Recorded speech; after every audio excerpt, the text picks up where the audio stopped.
All right, Alexander, before I hit the record button to do this video, you were saying that Boris Johnson was handed victory on a plate and he just blew it. I mean, he completely blew it during his speech. What happened yesterday with Well, Sue what? Gray, the reports, Yeah, I know. Partygate, his speech, I all of know. it? I know. Well, Oh, Sue by Gray, the way, Alexander, I heard he missed a call with Putin as well. Is he that did true? indeed, and we'll come to that. Absolutely. He missed a call with Putin, and there are already important consequences about that, which we'll touch on in a moment. But let's first of all deal with what happened, because we got Sue Gray's report, this report that we've all been waiting for weeks and weeks and weeks. It was barely a report at all. It was about 12 pages long. You could just flit through it very, very quickly. And if you read it, it was actually a lifeline to Boris. I mean, it essentially says that these parties that took place in the garden were initially intended to be work events. Maybe some of them, got out of control, but the original idea was to get the Downing Street staff, which has apparently grown out of all, out of control. It's been increasing in number, out of control for years. I've heard that already, by the way, and that goes all the way back to Blair's time. But anyway, we'll pass that one. But anyway, the idea was that there were some people had to remain in Downing Street to keep the work of the government going. So you had to have meetings for them. You needed to have the meetings in a ventilated place. That ventilated place was the garden of Downing Street. So, you could... What then happened, according to Sue Gray, is that these meetings began to morph into, semi-celebrations, and people were encouraged to bring wine along.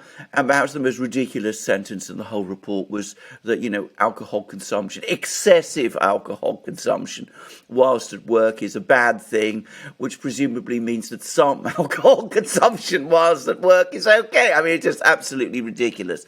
So, in my opinion, it was a classic Whitehall whitewash. In other words, nobody's really at grave fault, but things weren't done as they should be. They all came out into the garden. There might have been good intentions behind it, but there was sloppy leadership, weakness of management, and things somehow went wrong. Now, I don't think anybody would be at all convinced by that, but that's actually what the report says. So, this was the perfect opportunity for Boris Johnson to go into the House of Commons and start to say that he's got this report, that clearly very bad things happened, that he bears the responsibility because he's the Prime Minister, that he's learnt the lesson, that the staff in Downing Street have learnt the lesson, that the police are now carrying out their investigations, their parallel investigations, that Downing Street and he himself personally will fully cooperate with the police in those investigations, but that speaking for himself, he can assure the nation and the House of Commons that there was no intention to break any rules. These were, as Sue Gray says, initially intended to be work events in a ventilated space, but they all got out of hand, and he accepts that he's to blame, and he apologises to the House and to the country for something like that. Now, if he'd said something like that, something along those lines, the House of Commons, or at least his party, would have accepted it. And, well, the country might not have been quite so impressed, but it would have drawn a line under the whole affair, because this police investigation, to be very clear about it, isn't going to get anywhere. It's going to drag on for months. Lots of people are going to be interviewed. I very, very much doubt that the police, the Metropolitan Police, after a report like this, would dare to bring charges. So this was Boris's opportunity to draw a line under the whole affair. Instead, what he did, he came along, he was cocky and arrogant. He said to the House of Commons that he was sorry, but it was clear that he didn't mean it. He then started to brag about his achievements, Brexit, the rollout of the medications for the pandemic and all the rest. And then he engaged in some really disastrous smear attacks on the leader of the opposition, Keir Starmer, who he all but accused, quite falsely as it happens, and I know this, I mean, I have information about this, quite falsely, that Keir Starmer protected a notorious paedophile, Jimmy Savile, from prosecution as a result of Starmer's incompetence. So the result was that all the he was given victory on a plate. He smashed the plate. Conservative MPs came out of the meeting absolutely furious. Many of them said that it was a train wreck. There's some suggestions, again, that Boris was, lit up with alcohol. There are constant rumours about this. I have to say I saw the speech and I didn't get that impression myself, but, people can handle alcohol in all kinds of funny ways. But whatever, the impression was dreadful. And whilst I don't personally think that this is going to lead to a leadership challenge now, I think that for the moment he's safe. Instead of drawing a line under this affair, he's now left a very, very bad impression. And it's now more likely than might have been the case before that the police investigation could turn out awkward for him. So it shows you Boris again. Last week, he was on top form. He made a clever speech to the House of Commons. He announced the abolition of the pandemic restrictions, which is a popular move. He gave the party, the Conservative Party, reason to think that he was the right man to lead them. Yesterday, he managed to convey the opposite impression. He came across as arrogant, out of touch, contemptuous of attitudes within the Conservative Party and the country. And as I said, by trying to counter Keir Starmer with these straightforward smears, he left a really bad impression at a time when what everybody was looking for was a contrite Prime Minister, one who, would make clear that lessons were learned, one who would take responsibility, one who would bring order to his own officials. Yeah. So is Boris Johnson, moving into some sort of lame duck type of status as prime minister? I mean, that's the way it seems. There's no one fit enough to replace him. I think that's obvious. I think a lot of people in the UK understand that. But at the same rate, it seems that Boris is just also kind of just not up for the task. Some days he's, like you said, some weeks or days he's good. Other weeks or days he just falls apart. I mean, yes. Is this a lame duck scenario? It's increasingly looking like one. I mean, what has now happened is that a lot of Conservative MPs are extremely angry. One of them actually said in the House of Commons that, he didn't. He asked the rhetorical question: was Boris taking him for a fool? So, I mean, that's now being said about Boris by his own MPs. One of the MPs who proposed him as leader of the Conservative Party in place of Theresa May, he actually says that he no longer supports Boris. I mean, so he's lost a lot of support in the party. He's lost a lot of respect in the Conservative Party. He's lost a lot of respect in the country. When those things are lost, they're very, very difficult. They're sometimes all but impossible to recover. And though it's always dangerous to completely write Boris off, the prospect that he could now become a lame duck leader, that he could be unable to exert authority over the government, that he could find it increasingly difficult to get his MPs to vote for policies that they don't like, that's now really increased. And of course, when that happens, a government starts to become increasingly fractious, and over a certain point in time, it begins to fall apart. And if we now come back to that conversation with Putin, this is a classic case of this, because, of course, he had to put off that conversation with Putin because he had to address the House of Commons. He had to deal with this internal problem. And his officials then called Putin, Putin's office, and said, can we reschedule the meeting for later? And the Russians, the Kremlin, came back and said no. And that was already very bad. That's bad enough. There's going to be another attempt, apparently, to get that telephone call together over the course of today, but it's far from guaranteed the Kremlin will agree. But what has really upset the British, the political class in Britain, obviously not the public, is that, of course, when Johnson missed his slot with Putin, somebody else stepped in and took that time slot, and that was Macron. So Macron used the slot that had been allocated to Putin and to Johnson. I'm sorry. So Macron used the slot that had been allocated to Johnson. And given that there are now very strong tensions between Britain and France at the moment, well, you can imagine how the British feel about that. As I said, it's not something that, as I said, people are going to be talking about in the pubs and bars up and down England, but within the political class, it has had an extraordinarily bad effect. And people are very angry about it. And of course, predictably, they're taking it out on Johnson again.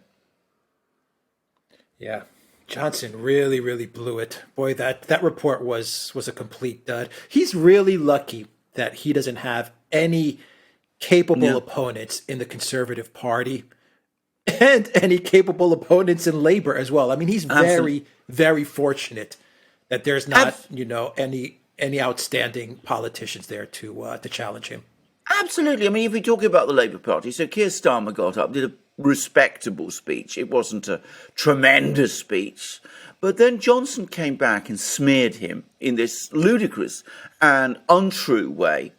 And, of course, that made Starmer look more effective and dignified than, in my opinion, he actually was. So, he is fortunate that Starmer is not a particularly liked person in the country, or indeed within the Labour Party, because Johnson seems to be going out of his way to make Starmer look more impressive than he really is. If Starmer had really been impressive, if he'd really been effective, if he'd been like the Labour leader, for example, John Smith, that I remember in the 90s, who took on John Major at another time when the Conservative Party was falling apart, if he'd been someone like that, then, as I said, this would have been perhaps the moment when Johnson's government, when Johnson himself would have, sealed his fate. As it is, because it was Starmer, it doesn't seem very likely that it was. But all in all, it was a disastrous affair. And you are absolutely right. He was extremely fortunate in the weakness of his opposition. He's also extremely fortunate in that Sue Gray has come across as an incredibly mediocre civil servant who's produced, frankly, a dud of a report. As I said, it's a classic civil service whitewash. We'd had to talk up all these last few weeks of this, this formidable Iron Lady of the civil service who was going to produce this excoriating report about Johnson. And in the end, she pulled all her punches. I mean, for me, as I said, the line that summed it all up was that, excessive alcohol consumption is inappropriate in a professional environment. Well, I never knew that alcohol consumption in any form was appropriate in a professional environment. And that has been much ridiculed across the country, as you can imagine.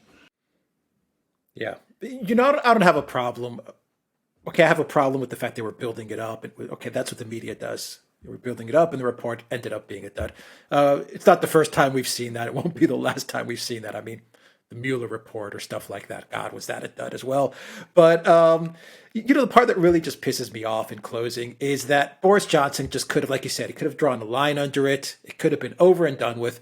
And he could have moved the country on to dealing with more important things. Instead, he screwed it up, and now we're just going to... He turned his own prime ministership into a lame duck affair, and we're going to be dealing with the fallout from this for weeks to come.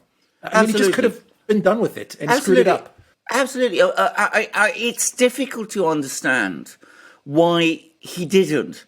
I mean, it suggests that he's not getting good advice, by the way, because, really good advisors, and, when a prime minister goes and addresses the House of Commons, I mean, one assumes that before he does, he discusses what he's going to say with his advisors, and they come up with some, good talking points, and they strategize how to respond, and they take soundings within the party, and everything is prepared well and carefully in advance. Well, presumably that didn't happen, which suggests that his operation, his Downing Street operation, is utterly hopeless. And of course, even without that advice, Johnson himself, he's been around in politics for quite a long time. He's an experienced politician.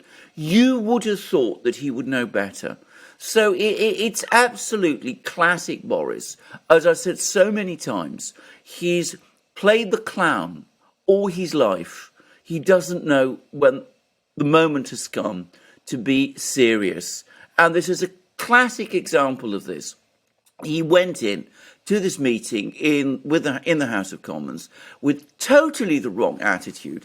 It was like he, brought a firecracker to a funeral. I mean, it was just completely inappropriate. It was totally the wrong speech, and it's backfired on him and on his government, and it now guarantees that we're going to have weeks and months of speculation and drip feeds about him and more talk about leadership challenges, all the way to the results of the police investigation, which I predict, by the way, is going to be another dud, in spite of what I said before. I mean, it's more likely now that the police will come up with something, but I still think, on balance, it will be another dud. Yeah. Well, at least when all is said and done, many, many decades into the future, Boris Johnson can be sitting at a pub and tell his buddies, you know what, I blew off Vladimir Putin for a scheduled Vladimir Putin. I guess that's something for him. I mean, Vladimir Putin versus Boris Johnson. Now, there's an interesting duel. I mean, it really is. I mean, still. Anyway, yeah, I guess he could, Yes. Put that on his CV. Absolutely. I mean, it was, as I said, it was an abject performance, and I have to say, I mean, I made my own feelings about Boris clear. I mean, there's lots about him I don't like. In fact, I mean, on balance, I don't like him. But nonetheless, I do recognise the man has intelligence and political skill, and he got Brexit done, and he has done things with the pandemic and all of this. I was still watching that thing, and I have to say my knuckles were going white, which isn't often the case, because I just could not believe that a British Prime Minister could go into the House of Commons and blow up his own government in that kind of way. I mean, even Theresa May, his predecessor, about whom I have nothing good to say, wouldn't have done something like that. I mean, it was just a disastrous speech. He should have, as you absolutely rightly said, come in, drawn the line. It would have been over with the whole affair. Obviously, the government would have been damaged. The party would have been damaged. But if you draw a line, well, you can move forward. You can move on. You can start, setting the agenda again. You can regain the political initiative. The opposition is weak and weakly led. You could have come back strong. But of course, instead of that, he's just perpetuated this whole scandal, and we're going to have weeks and months of this going forward. There we are. That's Boris for you. Yeah. All right. We'll leave it there. In the U.S., in American football, they would have said all he had to do was just kind of, take the knee, run out the clock, declare the win, and that would be that. That's all he had to do. Instead, I'm not. As a London-based Brit, I'm afraid I don't know very much about American football and a Greek. I don't know much about, but that sounds right. That absolutely run out the clock. Right to me. Run out the clock, and yeah. I mean, there are certain standard things. This wasn't difficult. This really wasn't difficult. There are some standard things you do in response to a report like Sue Gray's. The party would have united behind you. The opposition would have been adrift. it wouldn't have been, a great moment of victory, but it would have been the win that mattered because it would have drawn the line under the whole affair. And as I said, instead of that, he botched it. All right. Well, okay. We'll continue to report on it. No. All right. The Duran.locals.com, ODYSEE, BitChute, Rumble, and Super U, and Duran shop. Use the code Good Day. 10% off. There it is, the mug. Use that code and get 10% off all merch. Take care.